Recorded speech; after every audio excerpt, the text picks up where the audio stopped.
मेरे साथ एक रात की शादी करोगे और सुहाग रात के बाद तुम्हें आजाद कर दूंगा। बंद करो बेहुदा बकवास ध्रुव। लगता है शक्तियों के साथ होश भी खो चुके हो। लेकिन शक्तियाँ खोने से पहले बहुत कुछ हासिल कर लिया था मैंने। लेकिन सब खो चुके हो तुम। एक रात की शादी के बाद तुम्हें भी खो दूंगा, लेकिन बहुत कुछ हासिल कर लूंगा मैं। जुबान संभाल कर ध्रुव। जानते नहीं तुम किसके साथ बात कर रहे हो। अच्छी तरह जानता हूँ। मैं मैसेडोनिया की उस हसीन दिलरुबा लारा से बात कर रहा हूँ, जो अपनी शक्तियों के घमंड में पूरी तरह डूब चुकी है, जिसे एकलव्य बनने पर घमंड है। हाँ है मुझे घमंड ध्रुव। आखिर मैंने कम उम्र में तुमसे ज्यादा पाया है। आज मैं सबसे शक्तिशाली हूँ और तुम बुज़दिल के बुज़दिल। आखिर एक काबिल योद्धा क्यों अपनी मंगेतर के साथ करना चाहता था एक रात की शादी? क्यों रखी उसने भरे दरबार और समाज के सामने ऐसी अजीबोगरीब शर्त? इसके पीछे था उस योद्धा का कोई छुपा मकसद, या फिर ये थी उसकी कोई चाल? इस रहस्यमयी कहानी के लिए लोग पैसे खर्च कर भी सुनने को बेताब हैं। पॉकेट एफएम पर जिस कहानी को 20 करोड़ से भी ज्यादा लोगों ने सुना है, उस कहानी को बस अभी के अभी चंद मिनटों के अंदर फ्री में सुनिए। राजा अरेंद्र, आपका बेटा ध्रुव यहाँ इस शक्ति स्थान मुकाबले में क्या कर रहा है? अरेंद्र, कहीं यह गलती से रास्ता तो नहीं भटक गया? क्या इसे अभी भी उम्मीद है कि इसे कोई शक्ति मिलने वाली? मार्कस प्लैनेट के सबसे शानदार शहर मैसेडोनिया में आज सारे बच्चे फिर अपनी शक्तियों का रैंक जानने के लिए आए थे। धरती लोक से कोसों दूर मार्कस प्लैनेट एक बड़ा ही खूबसूरत और विशाल प्लैनेट था, जहाँ चमत्कार और अद्भुत शक्तियाँ सिर्फ प्रकृति में ही नहीं, लोगों में भी जगाई जा सकती थी। इन शक्तियों के 9 तारे थे, जिसमें एक तारे का मतलब था कि इंसान के पास बिल्कुल शक्ति नहीं है, और 9 तारे का मतलब होता था कि उस इंसान के पास परम शक्ति है। आज गोला फेंक मुकाबले में हिस्सा लेने ध्रुव भी आया था। ध्रुव के पिता राजा अरेंद्र को बिल्कुल अच्छा नहीं लगता था जब बाकी बच्चे उसका मजाक उड़ाते थे, मगर ध्रुव के पिता के आते ही सारे चुप हो जाते हैं, क्योंकि वो शौर्य दल के लीडर थे। राजा अरेंद्र ने ध्रुव के पास जाकर कहा, बेटा ध्रुव, तुम्हें इस मुकाबले में हिस्सा लेने की कोई जरूरत नहीं है। खामखा सबकी नाक कट जाएगी। तुम वहाँ सिंहासन के पास वाली जगह पर बैठ जाओ। ध्रुव मैसेडोनिया के राजा अरेंद्र का इकलौता बेटा था। छोटी सी 11 साल की उम्र में ध्रुव ने 9 स्थान की शक्ति प्राप्त कर ली, मगर फिर एक अनोखे हादसे में ध्रुव की माँ गुजर गई। ध्रुव और उसके पिता किसी तरह बच गए, मगर ध्रुव अपनी शक्तियाँ खो बैठा। अब ध्रुव इन शक्तियों में सिर्फ 3 तारे तक पहुँच पाया था। उसकी बढ़ती उम्र का मतलब था कि अब उसके लिए ये शक्तियाँ पाना नामुमकिन था। ध्रुव ने अपने पिताजी की ओर देखा, जिनके चेहरे पर उदासी स्पष्ट नजर आ रही थी। पिताजी, मैंने इस साल बहुत मेहनत की है और मैं इस बार मुकाबला जीत कर ही रहूंगा। मुझे पता है कि तुमने मेहनत की है ध्रुव, मगर शक्ति स्थान में मेहनत काफी नहीं है। तुम्हारे अंदर वो मेरे अंदर वो बात नहीं जो आप में है, यही ना? आपको भी मुझ पर विश्वास नहीं है? ये सुनकर ध्रुव के पिता के चेहरे पर उदासी छा जाती है। ध्रुव के पिताजी ने मन ही मन सोचा, बेटा ध्रुव, मैंने तुम्हें छोटी उम्र में 9 स्तर की शक्ति पाते हुए देखा है, और उसके बाद तुम्हें शक्ति खोते हुए भी देखा है। काश मैं तुम्हें समझा पाता कि तुम्हें मेहनत की नहीं, चमत्कार की जरूरत है। तभी ध्रुव ने फिर से अपने बाबा से कहा, बाबा, मुझे यकीन है कि इतनी मेहनत के बाद मेरी शक्तियाँ जरूर थोड़ी तो बड़ी होंगी। तभी ध्रुव और उसके पिता देखते हैं कि वहाँ लारा भी शक्ति स्थान का मुकाबला देखने आई है। लारा अंबर दल के लीडर की बेटी और ध्रुव की मंगेतर थी। लारा और ध्रुव बचपन के दोस्त थे, और उनकी शादी होने का मतलब मैसेडोनिया के 2 सबसे शक्तिशाली परिवारों का मिलन माना जा रहा था। मगर ध्रुव की बढ़ती कमजोरी देखकर अब लारा उससे कोई रिश्ता नहीं रखना चाहती थी। लारा के कड़वे शब्द आज भी ध्रुव और उसके पिता को याद थे। ध्रुव, तुम में तो इतनी भी शक्ति नहीं है कि तुम एक 10 साल के बच्चे के साथ लड़ सको। तो तुम जैसा लड़का मेरी रक्षा कैसे कर सकता है? मैं तुमसे आज इसी वक्त सगाई तोड़ना चाहती हूँ। ये बात सुनते ही ध्रुव के पिता ने कहा, लारा, भूलो मत, तुम्हारा रिश्ता बचपन में ही तय कर दिया गया था। तुम्हारे पिता की आज जो भी इज्जत और शोहरत है, वो इसलिए है क्योंकि तुम ध्रुव की पत्नी बनने वाली थी। मेरे पिता ने मेरा रिश्ता एक शक्तिशाली और ताकतवर लड़के जिसने 9 सितारे पा लिए थे उससे करवाया था, और आज सामने जो लड़का खड़ा है उसके पास कुछ भी नहीं है। लारा, बात अगर शक्ति की है तो भूलो मत कि अगर ध्रुव की शक्ति आकर जा सकती है तो किसी और के साथ भी हो सकता है। नहीं राजा अरेंद्र जी, जो ध्रुव के साथ हुआ वो मेरे साथ नहीं हो सकता, क्योंकि मेरे पिता वैसे नहीं हैं जैसे आप हैं। लारा की ये बात सुनकर ध्रुव और बाकी सब चौंक गए। आज तक ध्रुव के साथ बचपन में क्या हुआ था और उसकी शक्तियाँ क्यों चली गई थी, ये राज कोई नहीं जानता था। मगर लारा ने शायद राजा अरेंद्र को यूं ताना मारकर उन्हें काफी ठेस पहुंचाई थी। यहाँ तक कि ध्रुव ने भी कभी अपने बाबा से उस दिन की बात नहीं की थी जब ध्रुव की माँ गुजर गई थी और ध्रुव की शक्तियाँ चली गई थी। ध्रुव ने ये कड़वी बात सुनकर लारा से जाने को कहा और उसने लारा से 3 साल का वक्त मांगा और उससे वादा किया कि वो 3 साल में एकलव्य रैंक हासिल करके रहेगा और अगर नहीं तो लारा 3 साल बाद किसी और से शादी कर सकती है। लारा को लोगों के भीड़ में देखकर राजा अरेंद्र गुस्से से लाल हो जाते हैं। अपने बाबा के चेहरे पर गुस्सा देख ध्रुव कहता है, बाबा, आज से 3 साल बाद मैं साबित करूंगा कि मैं किसी से कम नहीं हूँ और हाँ, मैं लारा को भी हरा कर रहूंगा। बेटा, अब तो मैं उस दिन का इंतजार कर रहा हूँ जब लारा का परिवार दोबारा इस रिश्ते के लिए आएगा, मगर इस वक्त तुम इस मुकाबले के लिए तैयार नहीं हो। बाबा, मुझे हार या जीत के बारे में नहीं पता, बस इतना पता है कि मैं इस वक्त यहाँ से चला गया तो मैं कभी योद्धा नहीं बन पाऊंगा। मेरे अंदर एक आवाज है जो आज मुझे मजबूर कर रही है और अगर आज मैंने उसकी नहीं सुनी तो शायद मैं नहीं बचूंगा।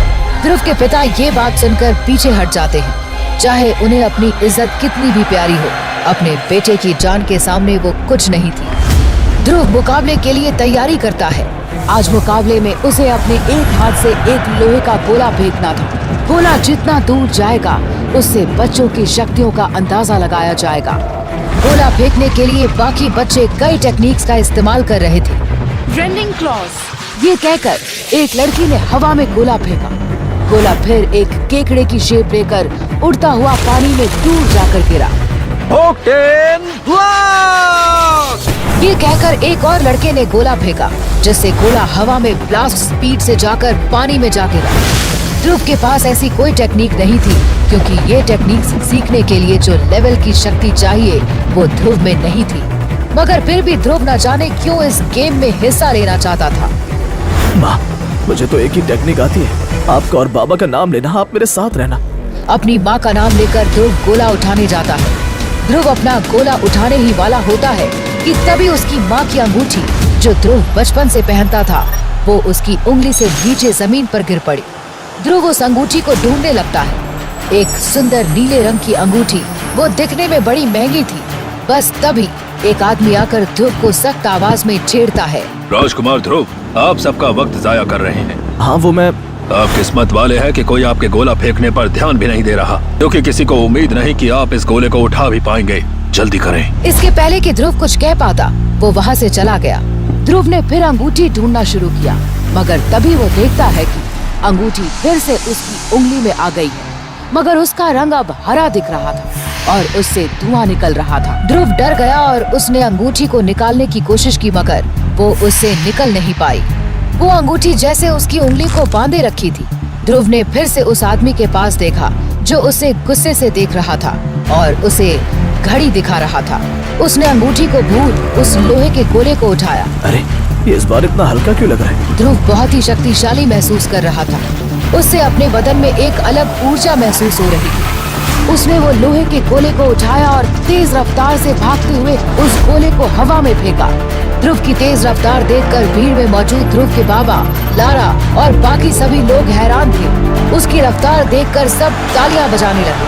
मेरा बेटा ध्रुव, ये तो कमाल हो गया। अरेंद्र गर्व से अपने बेटे को निहार रहे थे, मगर फिर अचानक पूरे शौर्य तल में अंधेरा सा छा गया और वो गोला पानी की जगह जमीन पर टूट कर गिर गया।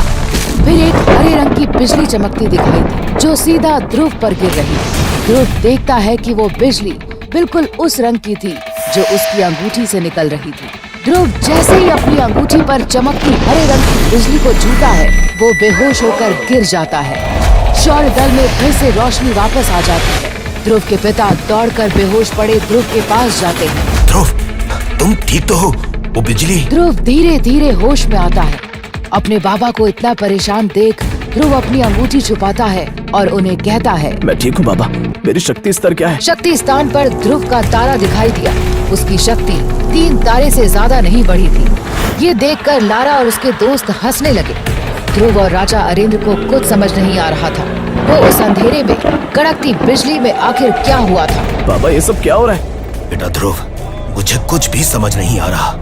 इस वक्त मुझे तुम्हारी जान की फिक्र है। अभी तुम्हें आराम करना चाहिए। ध्रुव और उसके बाबा उसे सुरक्षित अपने घर ले आते हैं। ध्रुव आज शौर्य दल में हुए किस्से के बारे में सोचने लगता है।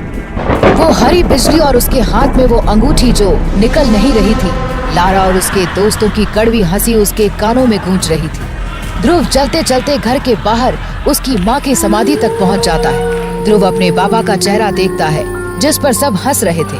वो लम्हा याद करते ही हताश होकर ध्रुव ने अपना सर माँ की समाधि पर रख दिया और अपनी आंखें बंद करते हुए कहा, 3 साल बाद सब कुछ खत्म हो जाएगा माँ।